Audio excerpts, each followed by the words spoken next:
నమస్తే అండి, నేను మీ మెర్సిని. వెల్కమ్ బ్యాక్ టు మన ఆహారం మన ఆరోగ్యం.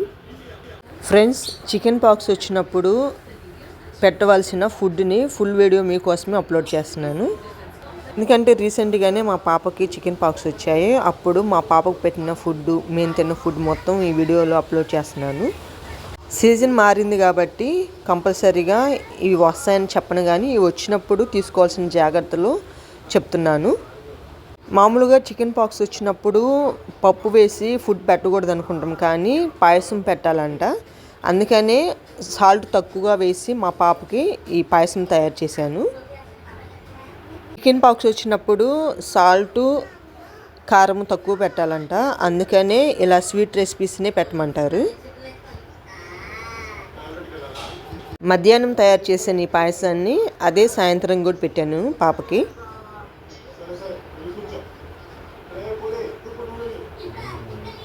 అదే మా పాపకి నేను ఇడ్లీ దోశ పెట్టకుండా నేను ఇంతకుముందు వీడియోలో ఓట్స్ చూపించాను కదా, ఆ ఓట్స్నే పెట్టాను మార్నింగు. ఇక రెండో రోజు చపాతీ చేశాను పాపకి. ఆ చపాతీలో వాటర్ తక్కువ వేసి మిల్క్ వేసి చపాతీ చేశాను. కొంచెం టేస్టీగాను ఇష్టంగా తింటుందని వాటర్ కాకుండా మిల్క్ వేసి తర్వాత వాటర్ వేసాను.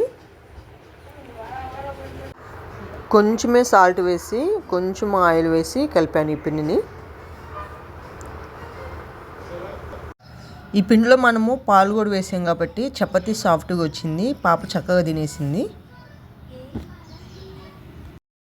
చపాతీ కాల్చడం కూడా ఆయిల్ తక్కువగా వేసే కాల్చాను. ఈ చపాతీలోకి నేను క్యారెట్ కర్రీ పెడుతున్నాను. మధ్యాహ్నం పాపకి క్యారెట్ కర్రీ చేశాను, అందుకే సాయంత్రం కూడా ఈ రోటీస్లోకి క్యారెట్ కర్రీ వేసి పెడుతున్నాను పాపకి.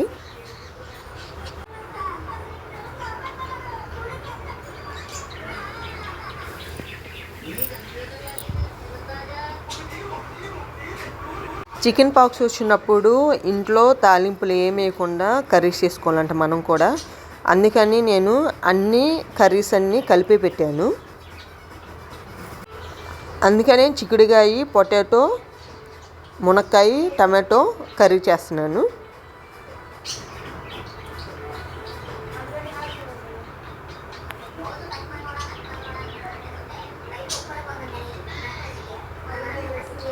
ఈ కర్రీ నేను మట్టి పాత్రలో చేస్తున్నాను. ఇలా మొత్తం కలిపేసి మూత పెట్టేస్తే చక్కగా కర్రీ రెడీ అయ్యింది.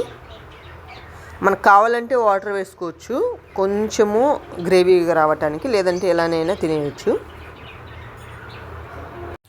చికెన్ పాక్స్ అనేది బాడీ హీట్ వల్ల వస్తాయి కాబట్టి బాడీ చలవ కోసం నేను సగ్గుబియ్యం జావ చేస్తున్నాను.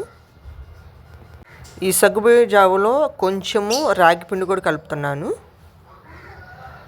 ముందుగా సగ్గుబియ్యాన్ని నానబెట్టుకోవాలి, అప్పుడు త్వరగా ఉడికిపోతాయి. ఈ సగ్గుబియ్యం జావలో రాగి పిండి కూడా కలిపానని చెప్పాను కదా, మీరు కావాలంటే వేసుకొని లేదంటే స్కిప్ చేయొచ్చు.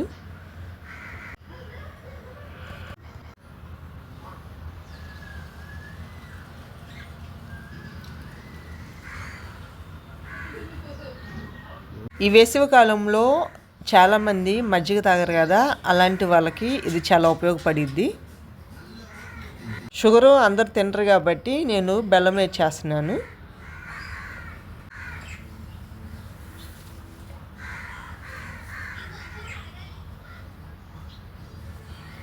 సాల్ట్ ఎక్కువగా తింటే పాపకి దురద వస్తుందని నేను సాల్ట్ కొంచెంగానే వేస్తున్నాను. కొంచెం మనం బెల్లం వేసిన టేస్ట్ తెలిసింది కాబట్టి.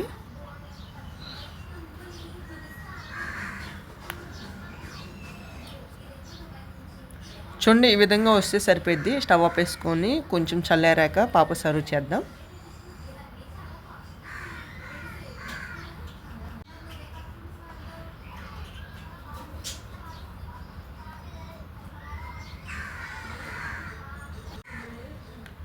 పాపకి క్యారెట్ కర్రీ చేశానని చెప్పాను కదండి, ఈ కర్రీనే. ఈ కర్రీలో కొంచెం సాల్ట్, కొంచెం పసుపు, కొంచెమే కారం వేసాను. ఆయిల్ కూడా తక్కువగానే వేసాను. మంట సిమ్లో నుంచుకొనే ఈ కర్రీ చేసుకుంటే చక్కగా ఉడికిపోయిద్ది. మరి మాడకుండా ఈ కర్రీ చక్కగా ఉడికిద్ది. పాప కోసము పులగం కూడా చేశాను. తక్కువ క్వాంటిటీ చేస్తున్నాను కాబట్టి నేను కుక్కర్లో కాకుండా ఇలా డెక్షలను పెట్టేస్తున్నాను. కుక్కర్లో వేసుకున్నా కానీ టేస్ట్ చాలా బాగుంటుంది. ఇలా చేసుకున్నా కానీ చక్కగా ఉడికిపోయింది ఈ పులగం. పాప కోసం చేస్తున్నాను కాబట్టి నేను ఈ పులగంలో ఏమీ వేయట్లేదు. రైసు పెసరపప్పు కలిపెట్టి ఇలా ఉడికిన తర్వాత బెల్లం వేసి కలిపేసుకొని వేడివేడిగా పాపకి సర్వ్ చేశాను. ఇలాంటి చేయటం వల్ల పాప నెయ్యి టేస్ట్ నచ్చి చక్కగా తినేస్తుంది. ఎక్కువగా పాపకి నెయ్యి వేసి పెట్టాను, ఎందుకంటే స్వచ్ఛమైన నెయ్యి వాడతాయి కాబట్టి. నేను చిక్కటి పాలు పోయించుకుంటున్నాను కాబట్టి స్వచ్ఛమైన నెయ్యితో ఇవన్నీ చేస్తున్నాను. మామూలుగా మనము పప్పు చేయాలంటే కంపల్సరీగా పోపు వేసుకొనే పప్పు చేసుకుంటాము. కానీ పోపు వేసే అవకాశం లేదు కాబట్టి నేను పప్పుని లైట్గా వేయించి కావాల్సినన్ని వేసి డైరెక్ట్ కుక్కర్లో పెట్టేశాను. ఇప్పుడు టైం లేక చాలామంది పోపు వేసుకుంటున్నారు, కానీ వేయించుకొని చేసుకున్న పప్పు చాలా టేస్టీగా ఉంటుంది. మరొక రోజు బంగాళదుంప దోసకాయ కర్రీ చేశాను. బంగాళదుంప దోసకాయ కర్రీలో మునక్కాయ వేస్తే చాలా టేస్టీగా ఉంటుంది, అందుకే మునక్కాయలు కూడా వేశాను.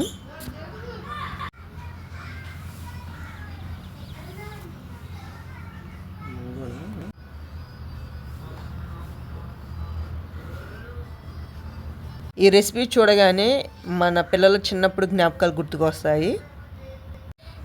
ఎందుకు ఇలా చెప్తున్నానంటే, చిన్నప్పుడు పిల్లలకి మనము రైస్లో కందిపప్పు చిరుధాన్యాలు వేసి ఉడికించి పిల్లలు పెడతాం కదా, ఆ ప్లేస్లో నేను ఇవాళ క్యారెట్ వేసి రెడీ చేస్తున్నాను. దీంట్లో కొంచెం కూడా సాల్ట్ వేయకుండా చేశాను, అందుకని టేస్ట్ కోసమే కొంచెం నెయ్యి వేశాను. ఈ టైంలో నేను వెరైటీగా చిక్కుడుకాయ కర్రీ ట్రై చేశాను, ఎలానో మీరు కూడా చూడండి. మామూలుగా చిక్కుడుకాయ కర్రీలో మునక్కాయలు వేసి వండుకోము, కానీ మునక్కాయ వేసి ఈ కర్రీ చేశాను.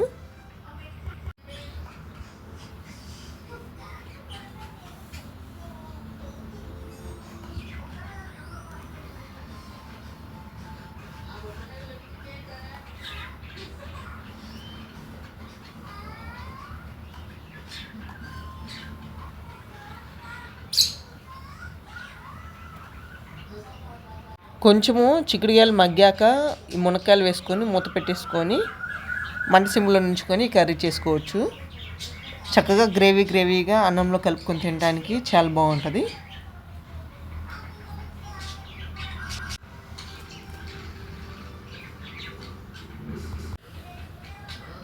మన ఛానల్ చూస్తూ ప్లీజ్ సబ్స్క్రైబ్ చేసుకోకపోతే సబ్స్క్రైబ్ చేసి లైక్ చేసి మీ ఫ్యామిలీ మెంబర్స్కి షేర్ చేయండి. చికెన్ పాక్స్ వచ్చినప్పుడు చికెన్ పాక్స్ తగ్గాక ఇలా వేపాకు వేసి పసుపు వేసి స్నానం చేయించాలంట, అందుకనే ఈ ప్రాసెస్ కూడా ఈ వీడియోలో అప్లోడ్ చేస్తున్నాను. వేపాకు ఒంటికి రాయటం వల్ల దురదలు తగ్గుతాయి.